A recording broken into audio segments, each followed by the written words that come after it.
हाय दोस्तों, मैं संदीप। स्वागत है आप सबका अपने YouTube चैनल ML क्लासेस में।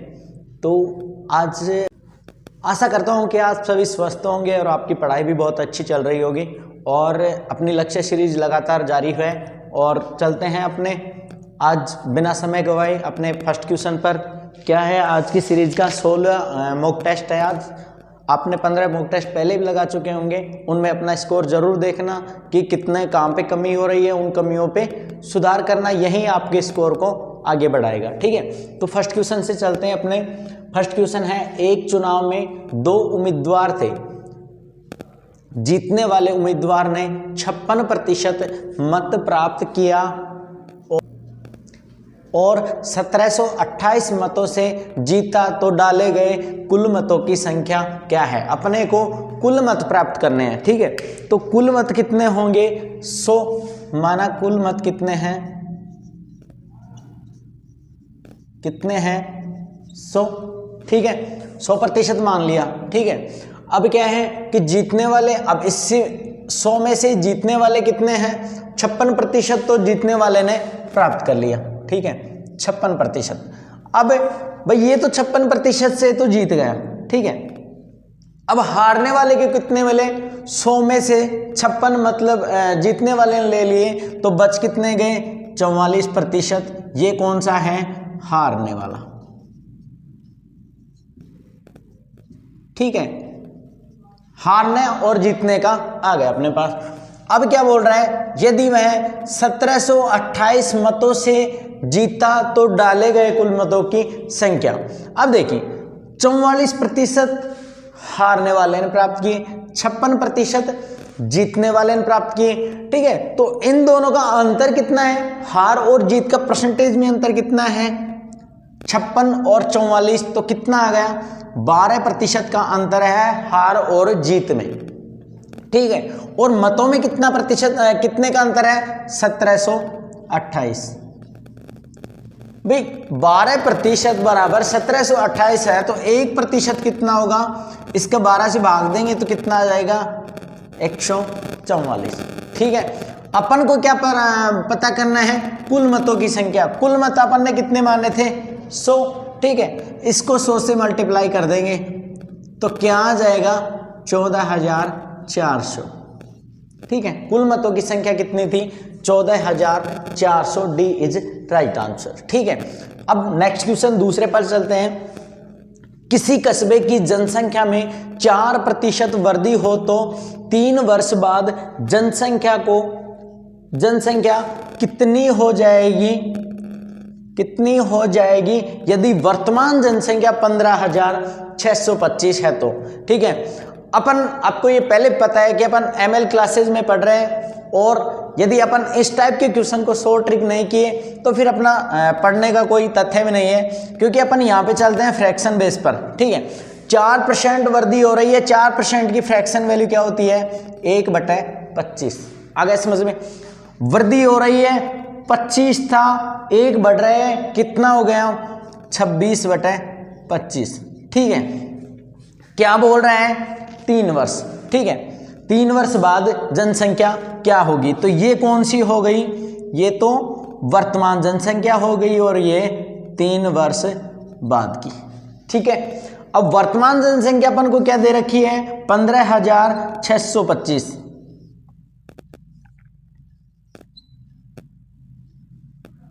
15,625। ठीक है, तो ये क्या है? ये इसका 3 वर्ष का पूछ रहा है ना, तो ये इसकी क्यूब है। ठीक है, तो 26 की क्यूब और निकाल लो, वही 3 वर्ष बाद की आ जाएगी। तो 26 की क्यूब क्या होती है? 17,625। आ गया समझ में? तो 3 वर्ष बाद जनसंख्या क्या होगी? 676। ठीक है, आ गया समझ में? चलते हैं नेक्स्ट क्वेश्चन पर।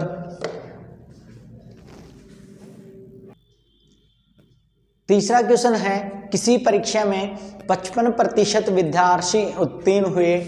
55% विद्यार्थी उत्तीर्ण हुए।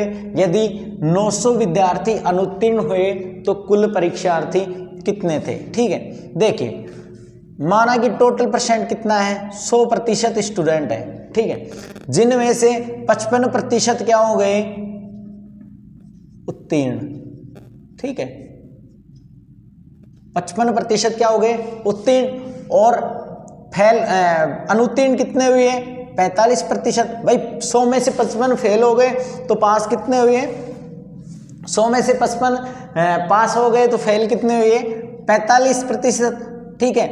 अब क्या बोल रहे हैं, यदि 900 विद्यार्थी अनुत्तीर्ण हुए तो कुल परीक्षार्थियों की संख्या, 45% का मान कितना दे रखा है, 900, ठीक है, तो कितने गुना है इसका, 20 गुना, ठीक है। अब इसका भी तो 20 गुना होगा ना, ठीक है, तो कितना आ गया,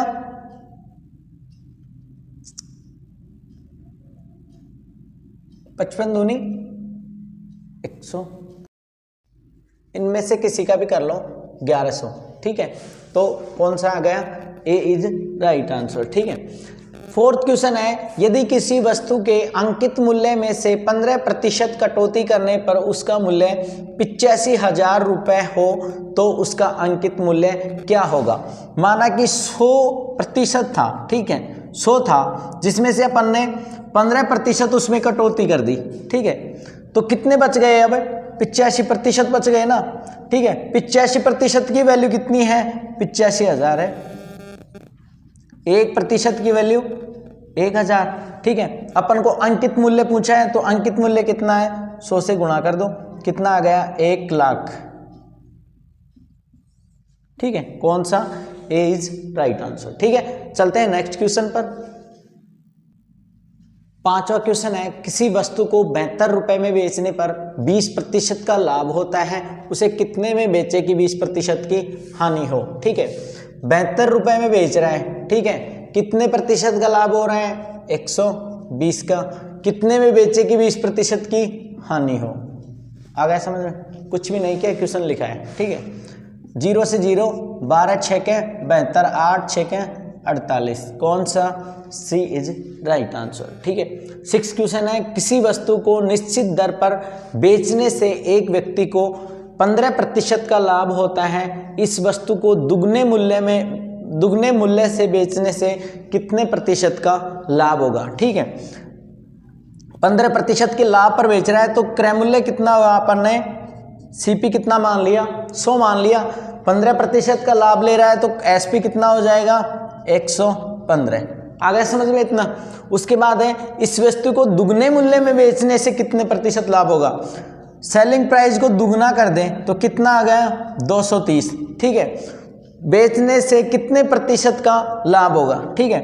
ये 100 है, 130 है, ठीक है, तो कितने का प्रॉफिट हो रहा है, 130 का, कितने पर क्रय मूल्य कितना है, 100 गुणा 100, ठीक है, तो कितने प्रतिशत आ गए, 130%। आ गए समझ में।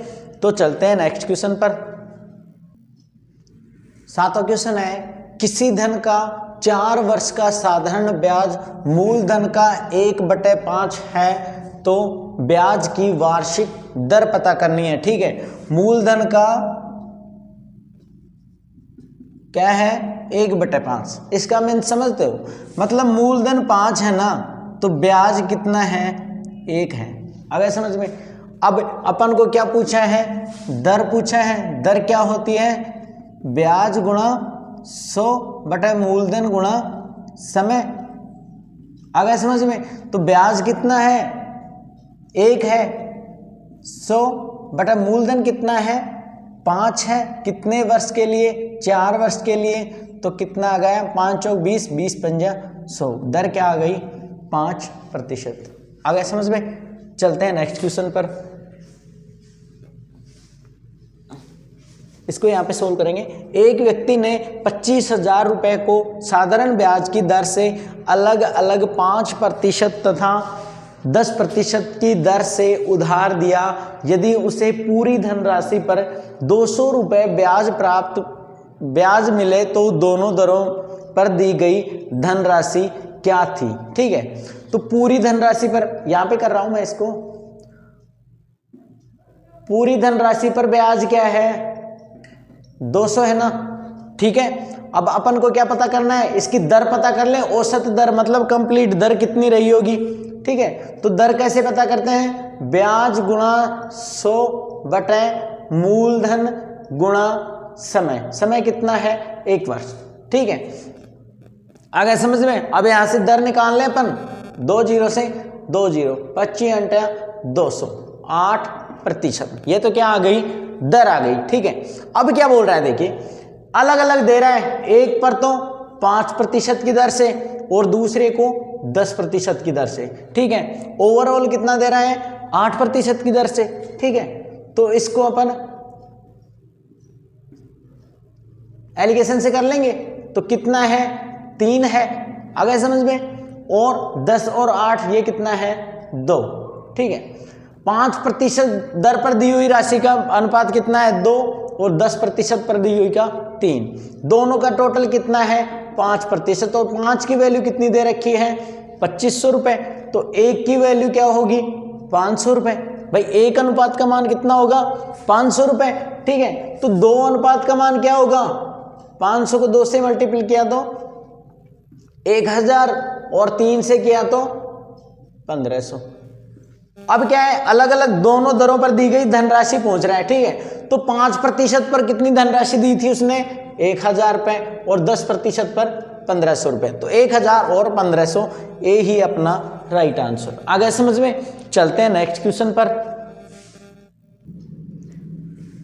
9वां क्वेश्चन है, 15,625 रुपए 4% की दर से निश्चित समय के बाद चक्रवर्ती ब्याज पर 17,576 रुपए प्राप्त होते हैं, तो निश्चित समय बताओ, ठीक है। 4% बोल रहा है, 4% की फ्रैक्शन वैल्यू क्या होती है, 1/25, ठीक है। भाई ये तो क्या है वर्तमान, और 1 वर्ष बाद कितना है, 25 से 1 बढ़ेगा तो कितना आ गया, 26/25। 1 साल क्या बोल रहा है कि समय के बाद है ना, एक निश्चित समय के बाद चक्रवृद्धि ब्याज 17,576 प्राप्त होता है, ठीक है। मतलब 26 की वैल्यू क्या है, 17,576 रुपए है, ठीक है। तो 25 की वैल्यू कितनी, 25 की नहीं, कितने समय बाद होगी ये, ठीक है। तो क्या है, आपको थोड़ा बहुत अनुभव होगा कि भाई 26 की वैल्यू 17,576 कैसे हुई, ये इसका क्यूब है ना, ठीक है। तो इसका भी क्यूब होगा, क्यूब की मतलब 3 वर्ष, यदि स्क्वायर आए तो 2 वर्ष, सिंगल है तो 1 वर्ष, आ गए समझ में। तो क्यूब है ये इसका, तो कितने वर्ष की होगी ये, 3 वर्ष। निश्चित समय क्या है, 3 वर्ष, ठीक है। अब देखिए 10वां क्वेश्चन है, 40,000 रुपए की धनराशि 4% वार्षिक ब्याज की दर से 1 वर्ष बाद कितनी हो जाएगी यदि चक्रवर्ती ब्याज अर्धवार्षिक रूप में जोड़ा जाए। जब भी ब्याज अर्धवार्षिक में जोड़ा जाएगा ना, तो क्या होगा, दर तो क्या हो जाएगी, आधी, और समय क्या हो जाएगा, दुगना। अगर समझ में, समय कितना हो जाएगा, दुगना, ठीक है। अब क्या बोल रहा है देखिए, 4% और 4% है, ठीक है। तो इसकी फ्रैक्शन वैल्यू क्या होगी, 4% की 1/25, मतलब 26/25, 25 पर 1 की वृद्धि, ठीक है।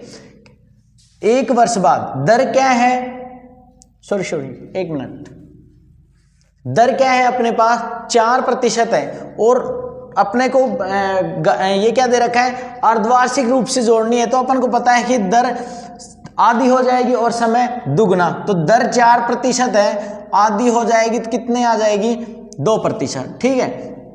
समय कितना है, समय दुगना हो जाएगा, 1 वर्ष है तो टाइम कितना आ गया, 2 वर्ष, ठीक है। अब निकाल लो अपना, क्या है, 2% है, तो 2% की फ्रैक्शन वैल्यू 1/50, मतलब 50 है तो कितनी हो जाएगी, 51, 2 वर्ष बाद, आ गए समझ में, ठीक है। तो 1 की वैल्यू क्या होगी, देखिए 25 का कितना हो रहा है,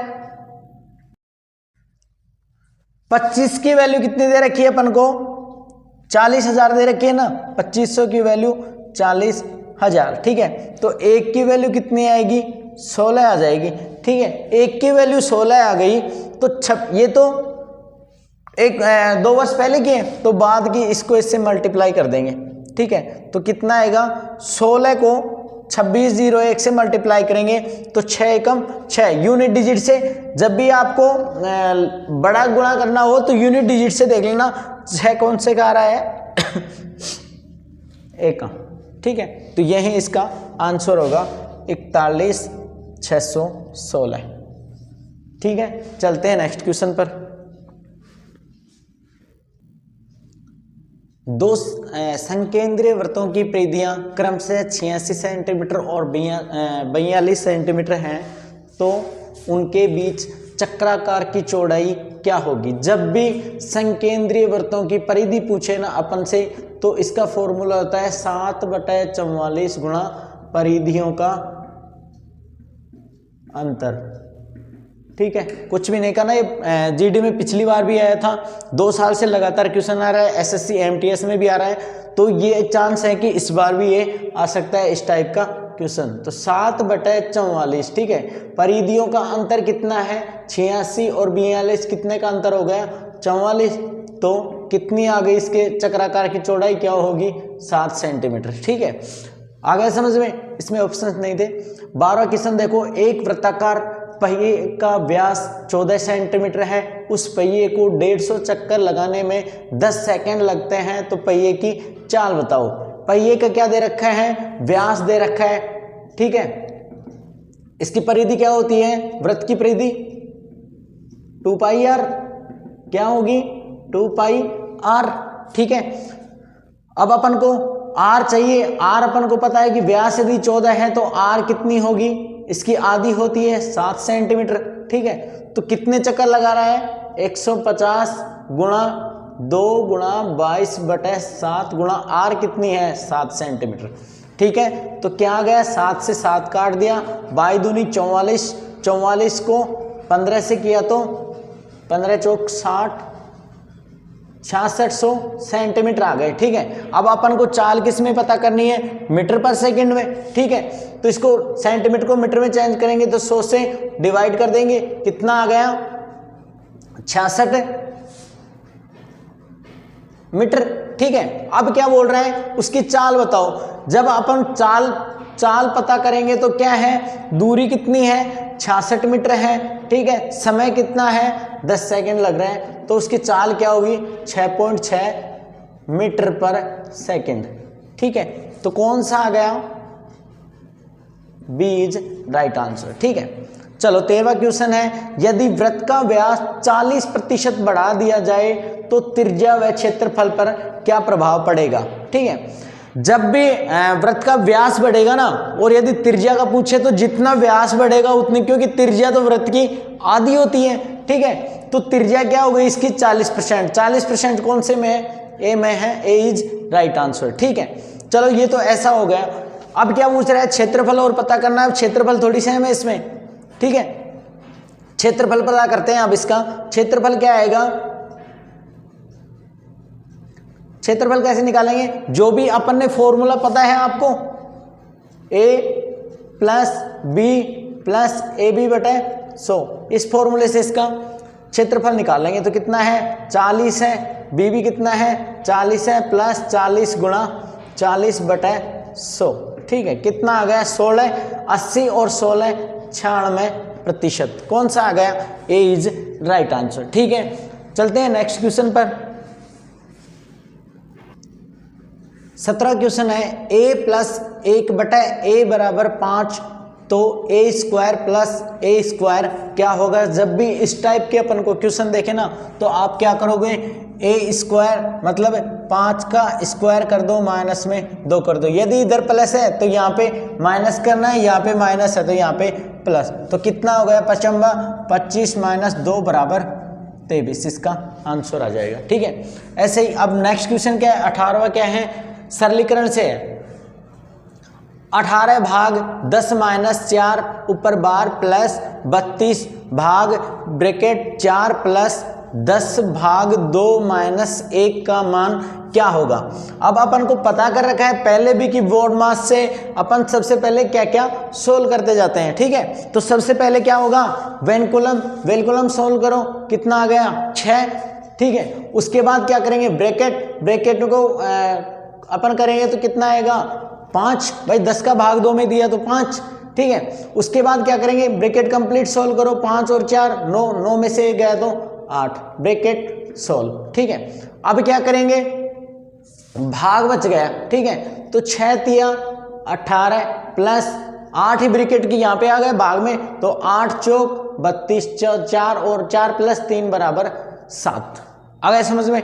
चलो 19वां क्वेश्चन करते हैं। 1 प्लस 1 सही 1 बटा 1 बटा 1 प्लस 1 बटा 1 बटा 1 प्लस 1 बटा 9, ठीक है। इसको कैसे सोल्व करते हैं, इसको इससे मल्टीप्लाई करो, ठीक है, 9 एकम 9 और इसको ऐड करो, 10 बटा 9 हो गई, 10 बटा 9 हो गए ना।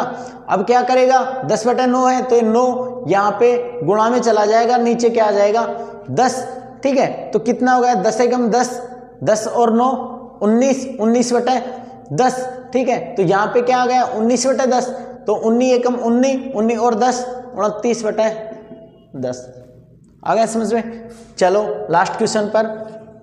15 संख्याओं का औसत 6 है, प्रत्येक संख्या को 8 से गुणा किया जाए तो नई संख्या का औसत क्या होगा, ठीक है।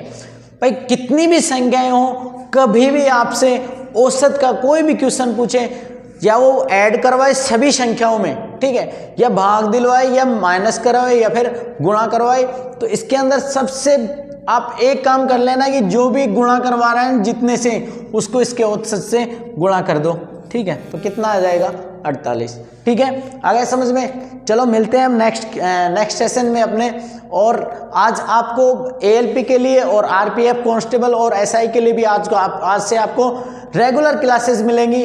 All the best, bye bye, take care.